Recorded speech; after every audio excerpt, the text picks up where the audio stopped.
My dad actually passed down the first tool set I ever had was a Ryobi. This new Gen 2 allows the ability to do the everyday, all day job site tasks the older stuff wouldn't allow me to do.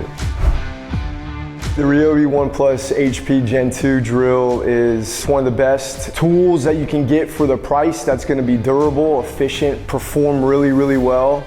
I have a 10-inch auger bit, and that's my main drill bit I use. Sometimes it's even triple boards, and it just goes right through it.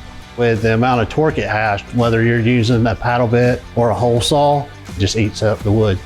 The Gen 2 impact driver is on the top case of my toolbox. I use it every day.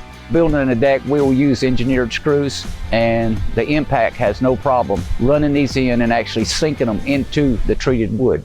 If you put it on automatic, it starts it out slow and then speeds up, so you're not stripping the screw out. For the hammer drill, running Tapcons into the concrete, it's perfect, it's not oversized. I've used it through concrete, through block, through masonry, through stone. For the money you're paying for a Ryobi tool, you're getting a lasting tool, and you can count on it. When I pull my tools out on the job, I'm proud of those tools because they do exactly what I want them to do. With the Edge battery, most of the time we're getting through a full day with one battery. Having the Ryobi ONE system has allowed me to just do my job at a way more efficient rate. You don't have to keep up with 15 different chargers. You have one charger, same battery runs every tool.